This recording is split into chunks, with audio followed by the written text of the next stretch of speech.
Welcome to my channel Vishal Kumar KGS. तो Vishal Kumar KGS में एक बार आपका फिर से स्वागत है।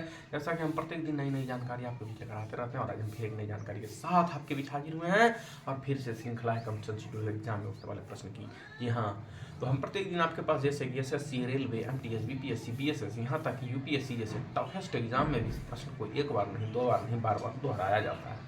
तो चलिए आज हम चलते हैं अपने लक्ष्य की ओर बिना देर किए, बिना समय गवाए। और आज का जो टॉपिक होगा वो होगा जीएस से, जीएस यानी जनरल साइंस और बायोलॉजी से। देखिए आज का जो टॉपिक हो रहा है वो जीव विज्ञान से जुड़ा हुआ है, यानी बायोलॉजी से।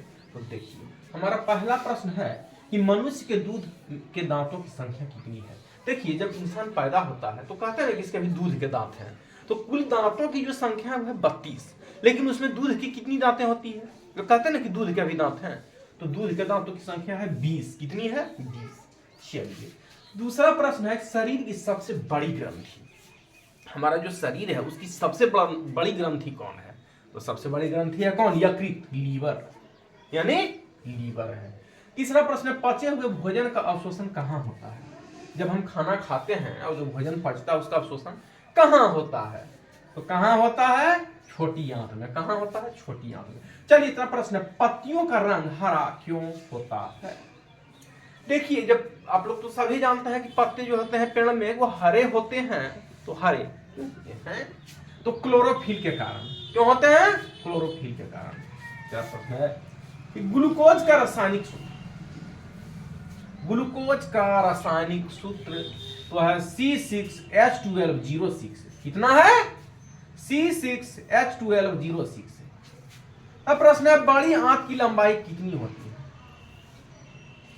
देखिए छोटी आंत और बड़ी आंत, पचे हुए भोजन का अवशोषण छोटी आंत करता है, तो यहाँ पर पूछा गया है कि बड़ी आंत की लंबाई कितनी है? तो 1.5 मीटर।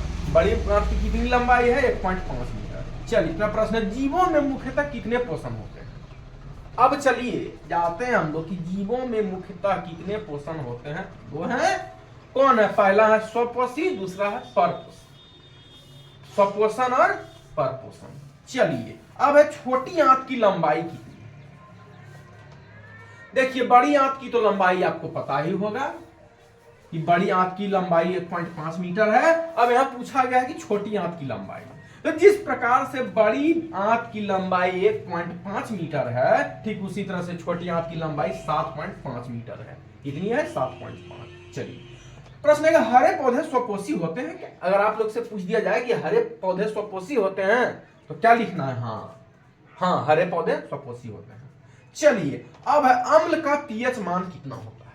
अम्ल, acid, citric acid, lactic acid, ऐसे कई एसिड है जो हम लोग पढ़ते हैं जब केमिस्ट्री, तो उसमें पता चलता है ना कि साइट्रिक एसिड है तो खट्टा, लैक्टिक एसिड इस एसिड में कितना अम्ल पाते हैं। यहाँ पूछा गया अम्ल का पीएच मान कितना होता है? तो 7 से कम। कितना होता है? 7 से कम।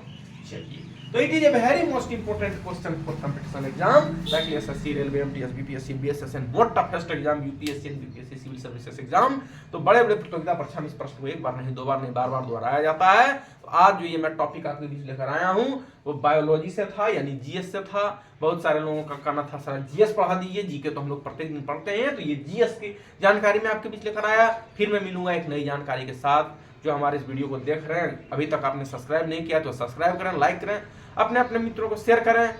ये जानकारी हम प्रत्येक दिन आपके पास लेकर आते रहेंगे। I meet you next new information and other days and we students will prepare competition exam like SSC, railway, MTS, BPSC, most toughest exam UPSC and civil services exam BPSC. Watch my video, like, subscribe this channel of the video. Thank you.